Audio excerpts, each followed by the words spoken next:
Hello, viewers. Today is Friday, September 27, 2024. I'm here to share my thoughts and opinions on the US presidential elections 2024. Today, I would like to look at some of the polls that have come out in the last 24, 36 hours. First, I would like to discuss about the poll from Bloomberg and Morning Consult. They have polled all the battleground states, and this was basically based on a likely voters model. So I really like this poll because of that reason.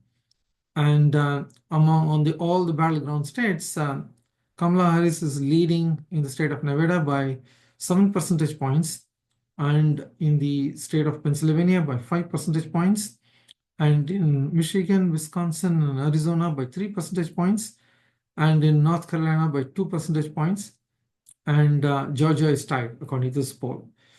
So let's look at it state by state. The margin of error, by the way, for this poll is around 3 percentage points. So if you look at Nevada, she's up by around 7 percentage points with a margin of error of 3 percentage points. So that means for the first time in this election cycle, Kamala Harris is leading a particular state, a battleground state outside the margin of error. So she has got that healthy lead outside the margin of error. So I think she should be pretty happy about this particular poll result in the state of Nevada. And then again, the same applies for Pennsylvania. She's up by 5 percentage points with a 3% margin of error. I think that will be really very happy news for the Harris campaign. On the other three states, Wisconsin, Michigan, and Arizona, she's up by only 3 percentage points with a margin of error of 3 percentage points. I think it's pretty much a tie. The same thing applies for North Carolina. She's up by only 2 percentage points. So I think that's also a tie. And Georgia, according to the poll itself, they are saying it's a tie. So what this suggests is, for the first time, we are seeing some movement in the polls where Kamala Harris is able to get a lead outside the margin of error. Especially this is important because the state of Pennsylvania is important for both candidates. And if she can win the state of Pennsylvania, I think she has a very good chance of winning the presidency. And moreover, if you talk to the Democratic circles, Democratic operatives on the ground, they are saying that the campaign is going to invest very heavily on the Rust Belt states of Pennsylvania, Wisconsin, and Michigan. They want to really win those three states along with Nevada so that they don't have any issues on the Electoral College. And they would like to get Arizona and North Carolina and Georgia, but they're going to focus mostly on these three Rust Belt states and along with Nevada. And that's what they're saying. And that also is kind of validated by where Kamala Harris is spending most of her time. She has been in Pennsylvania for several days this month. And so I think it looks like they really want to give it their all in the three states.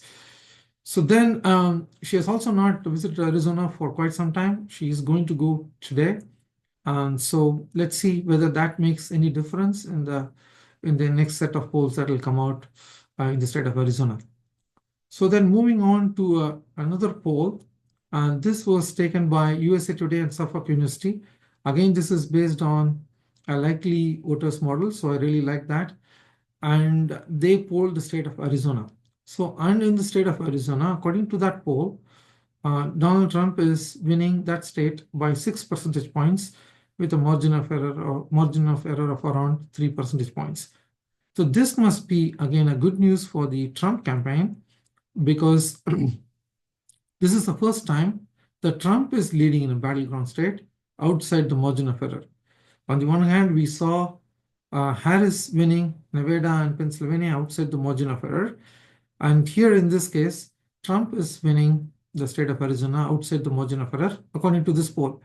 And according to this poll, there were some polling based on race.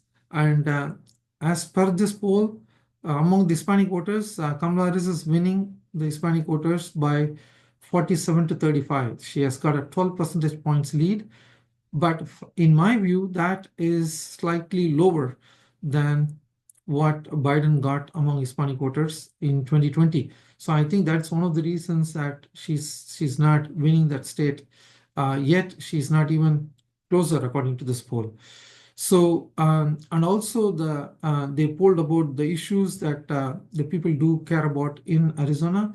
And the top two issues are, of course, economy and immigration. And those are the two issues that Trump is polling very well across the country, but he's polling better on those two issues in the state of Arizona. Remember, Arizona is also a border state, so the immigration issue, the illegal immigration issue, is definitely going to play well for Trump there. So I've been saying this all along, that this is one state where Trump is going to be very strong, and it's going to be very difficult for Kamala Harris to catch up and take a lead in this state. I will not be surprised that Trump eventually goes on and wins the state on November 5th. So let's wait and watch. But nevertheless, it's a very good news for Trump in the sense that he's leading Kamala Harris outside the margin of error, according to this poll. So then there was another poll that was conducted by CNN, conducted for CNN by SSRS. Again, this is a likely voters model poll. They polled the state of North Carolina, and they are suggesting that it is a tie race there. So again, North Carolina is pretty much a tie, even according to this poll. So that's kind of validated by other polls as well. So North Carolina is going to be very, very interesting. Initially, when this race started, I believed that North Carolina is going to be out of reach for the Kamala Harris's campaign, but it looks like they have made a significant inroads, and it's a tie race right now in North Carolina. Then the same poll also looked at the congressional district in Nebraska, where Democrats are trying to win that one congressional district. This is a congressional district where the city of Omaha is also located.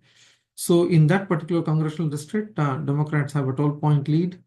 So it looks like Democrats are going to eventually end up winning that congressional district, and they will pick up that one electoral college vote in Nebraska. Remember, this is one of the reasons why Trump tried to change the actual allocation of electoral college votes in the state of Nebraska by trying to change that into a winner-take-all kind of allocation. But unfortunately for Trump, there was one Republican state senator who said that this is way too late for us to change, and he is not going to sign on for that proposal. And this happened just last week. So I think actually it happened this week. So I think that that particular proposal is not going anywhere. So I think Kamala Harris is going to end up winning that particular congressional district and that one electoral college vote that goes with it. So overall, those are the kind of polls that have come out, which are reliable and which are based on likely model in the last 24 hours.